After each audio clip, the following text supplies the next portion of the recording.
Physics के पहले part के इस वीडियो में आप सभी का स्वागत है।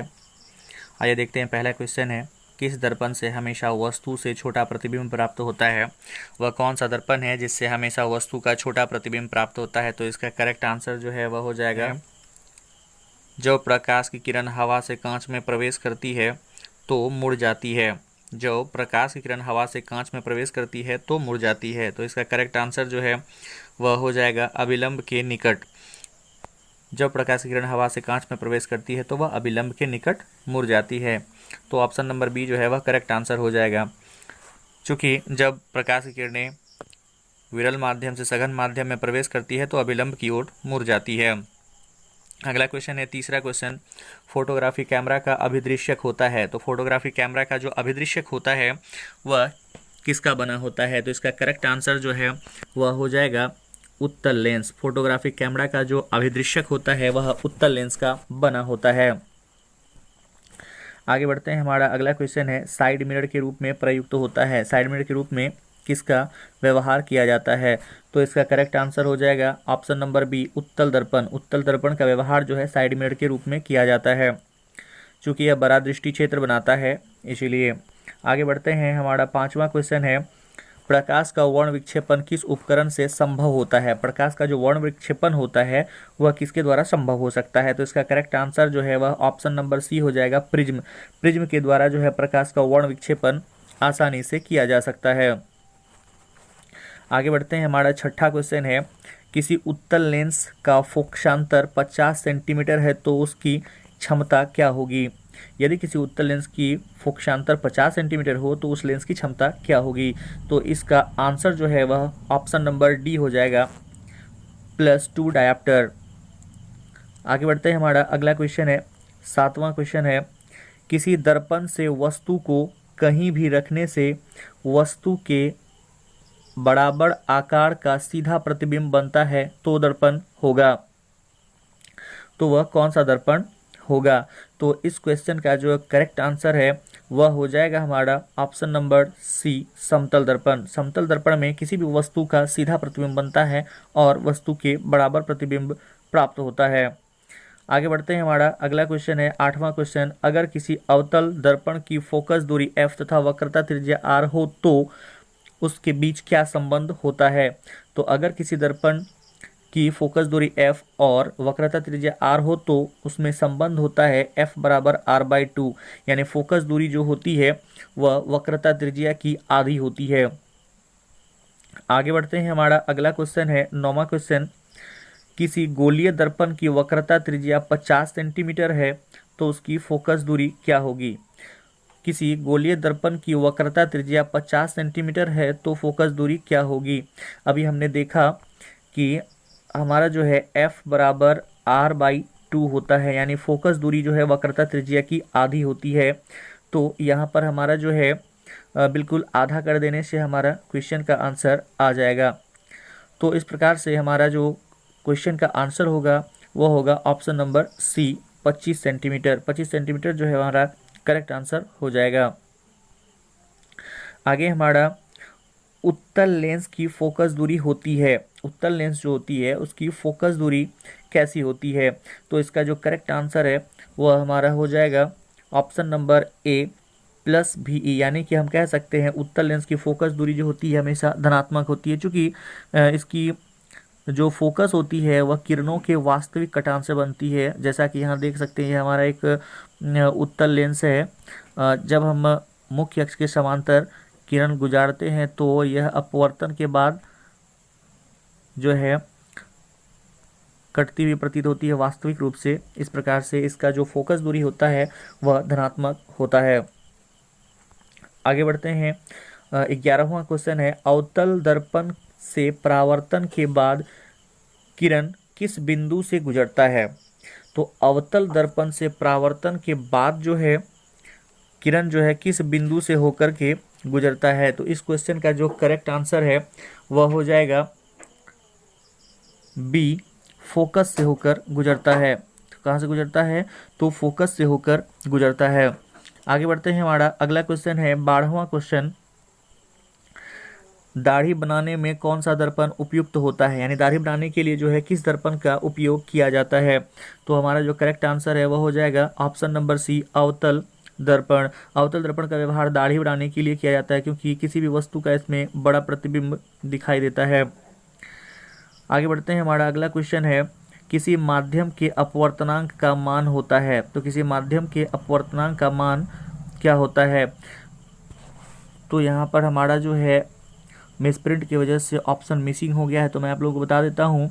किसी माध्यम के अपवर्तनांक का मान जो होता है वह साइन आई बटा साइन आर होता है। इसका करेक्ट आंसर जो है वह साइन आई बटा साइन आर हो जाएगा।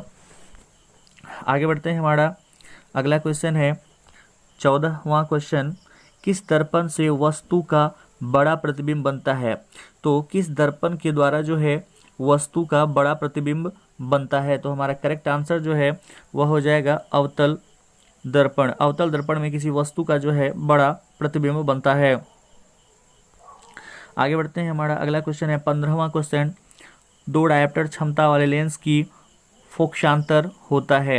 यहाँ थोड़ा मिसप्रिंट हो गया है, फोकस अंतर लिखा चले गया है, तो यहाँ पर फोकसांतर पढ़ना है। तो दो डायोप्टर क्षमता वाले लेंस का फोकसांतर जो है वह कितना होगा। तो इसका जो करेक्ट आंसर है, आंसर हो जाएगा 50 सेंटीमीटर। दो डायोप्टर क्षमता वाले लेंस का फोकसांतर जो है वह 50 सेंटीमीटर हो जाएगा। आगे बढ़ते हैं, हमारा अगला सवाल है 16वां, किसी बिंब का वास्तविक तथा समान साइज का प्रतिबिंब प्राप्त करने के लिए बिंब को उत्तल लेंस के सामने कहाँ रखा जाएगा। बिंब को उत्तल लेंस के सामने कहाँ पर रखेंगे जो समान आकार का प्रतिबिंब हमें प्राप्त होगा। तो इसका करेक्ट आंसर है फोकस दूरी के दुगुनी पर। फोकस दूरी के दुगुनी पर, ऑप्शन नंबर बी जो है इसका करेक्ट आंसर हो जाएगा। आगे बढ़ते हैं, हमारा 17वां क्वेश्चन है, निम्न में से कौन सा पदार्थ लेंस बनाने के लिए प्रयुक्त नहीं किया जाता है। तो लेंस बनाने के लिए किस पदार्थ का व्यवहार नहीं किया जाता है। तो इसका करेक्ट आंसर हो जाएगा ऑप्शन नंबर डी, मिट्टी। मिट्टी का व्यवहार जो है लेंस बनाने के लिए नहीं किया जाता है। आगे बढ़ते हैं, हमारा 18वां क्वेश्चन है, 1 मीटर फोकस दूरी वाले लेंस की क्षमता होगी। तो 1 मीटर फोकस दूरी वाले लेंस की क्षमता कितनी होगी। तो 1 मीटर फोकस दूरी वाले लेंस की क्षमता जो होती है वह 1 डायोप्टर होती है। ऑप्शन नंबर बी हमारा जो है करेक्ट हो जाएगा, 1 डायोप्टर, 1D जो है हमारा करेक्ट आंसर हो जाएगा। आगे बढ़ते हैं, हमारा 19वां क्वेश्चन है, निर्गत किरण एवं अभिलंब के बीच के कोण को कहते हैं। निर्गत किरण और अभिलंब का बीच का जो कोण होता है वह कहलाता है परावर्तन कोण कहलाता है। उसे हम परावर्तन कोण के नाम से जानते हैं। आगे बढ़ते हैं, हमारा अगला क्वेश्चन है, प्रकाश के परावर्तन के कितने नियम हैं। तो प्रकाश के परावर्तन के जो है वह 2 नियम है। ऑप्शन नंबर बी जो है हमारा करेक्ट हो जाएगा। प्रकाश के परावर्तन के 2 नियम है। पहला नियम, आपतित किरण, परावर्तित किरण और अभिलंब तीनों एक ही तल में स्थित होते हैं। और दूसरा नियम है, आपतन कोण बराबर परावर्तन कोण होता है। तो इस प्रकार से प्रकाश के परावर्तन के 2 नियम होते हैं। अगला क्वेश्चन है 21वां क्वेश्चन, एक उत्तल लेंस होता है। एक उत्तल लेंस होता है। तो एक उत्तल लेंस जो होता है किनारों की अपेक्षा जो है वह बीच में मोटा होता है। एक उत्तल लेंस जो है किनारों की अपेक्षा बीच में मोटा होता है। इस तरह से उत्तल लेंस होता है, बीच का भाग मोटा होता है और किनारे का भाग जो है वह पतला होता है। इस प्रकार हम कह सकते हैं कि एक उत्तल लेंस का जो है बीच वाला भाग मोटा होता है और किनारों का भाग जो है वह पतला होता है।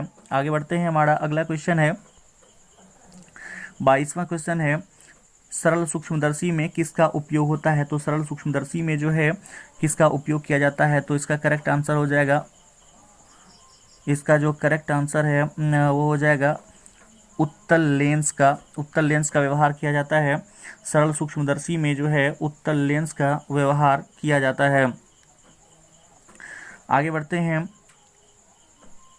अगला क्वेश्चन है हमारा, समतल दर्पण द्वारा बना प्रतिबिंब होता है। समतल दर्पण में जो है वह किस प्रकार का प्रतिबिंब बनता है। तो समतल दर्पण में काल्पनिक प्रतिबिंब बनता है। समतल दर्पण में काल्पनिक प्रतिबिंब बनता है। आगे बढ़ते हैं, प्रकाश के अपवर्तन के कितने नियम है। तो प्रकाश के अपवर्तन के 2 नियम हैं। ऑप्शन नंबर बी जो है वह करेक्ट आंसर हो जाएगा। प्रकाश के अपवर्तन के 2 नियम हैं। अगला क्वेश्चन है हमारा, काल्पनिक प्रतिबिंब होता है। काल्पनिक प्रतिबिंब जो है हमेशा जो है काल्पनिक प्रतिबिंब सीधा होता है। ऑप्शन नंबर ए जो है वह करेक्ट हो जाएगा, क्योंकि काल्पनिक प्रतिबिंब जो होता है वह हमेशा सीधा होता है। आगे बढ़ते हैं, हमारा अगला सवाल है 26वां सवाल। एक अवतल दर्पण की फोकस दूरी 10 सेंटीमीटर है तो वक्रता त्रिज्या क्या होगी। तो एक अवतल दर्पण की फोकस दूरी 10 सेंटीमीटर है तो वक्रता त्रिज्या क्या होगी। तो r बराबर जो है 2f फैक्टर लगाएंगे तो हमारा आंसर आ जाएगा। तो क्या हो जाएगा, r बराबर 2 गुणे 10 करने पर आंसर आता है हमारा 20। तो इसका करेक्ट आंसर जो है वह 20 सेंटीमीटर हो जाएगा। ऑप्शन नंबर बी जो है वह करेक्ट आंसर है।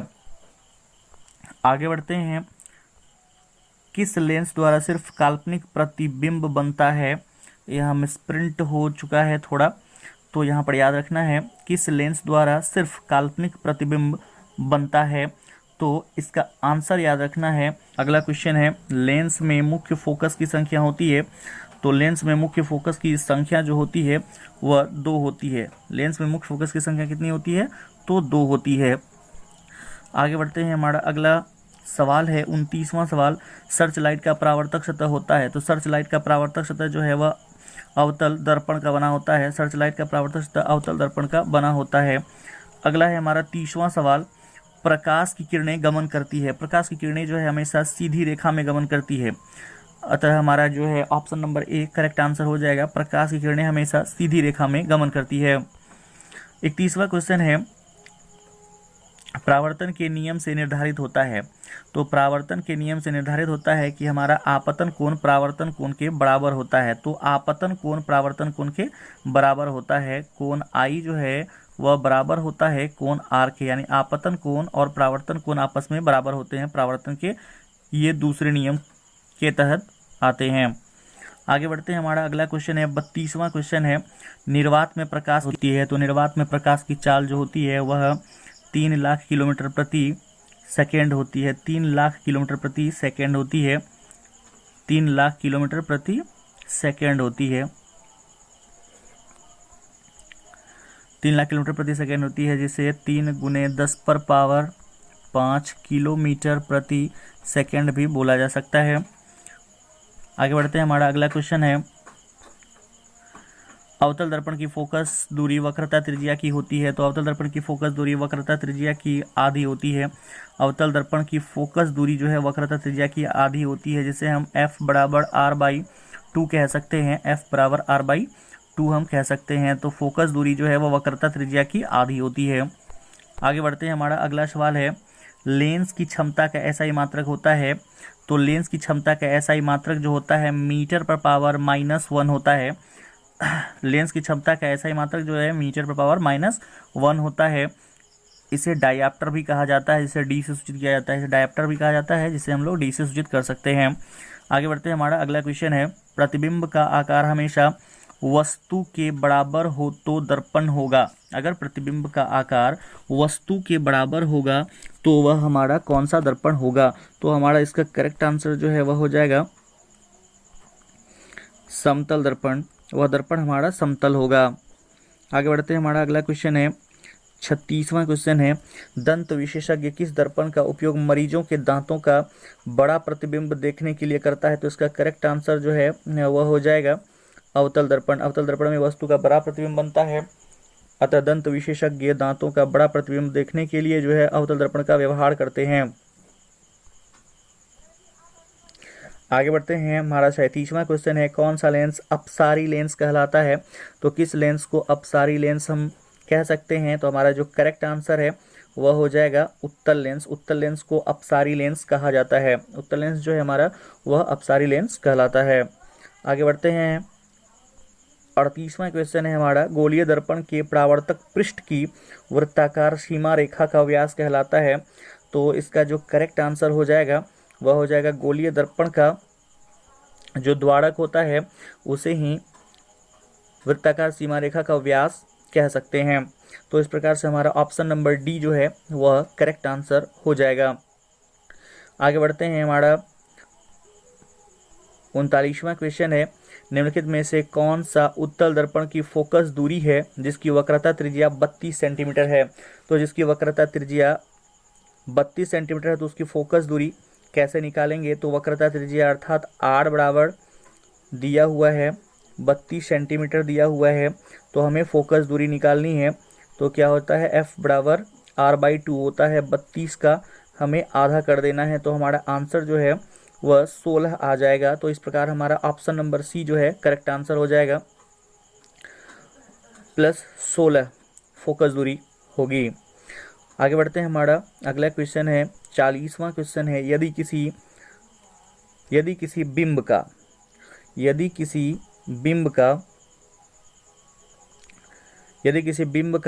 प्रतिबिंब का आवर्धन ऋणात्मक है तो उस प्रतिबिंब की प्रकृति क्या होगी। थोड़ा मिसप्रिंट हुआ है, तो इसे इस प्रकार याद रखेंगे, यदि किसी बिंब अर्थात वस्तु का प्रतिबिंब का आवर्धन अगर ऋणात्मक होता है तो उस प्रतिबिंब की प्रकृति जो है वह क्या होगी। उस प्रतिबिंब की प्रकृति हमें ज्ञात करनी है, तो उस प्रतिबिंब की प्रकृति जो है क्या होगा।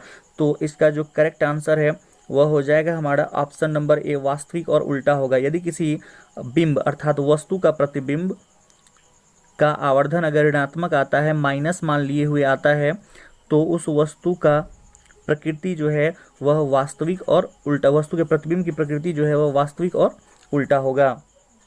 धन्यवाद।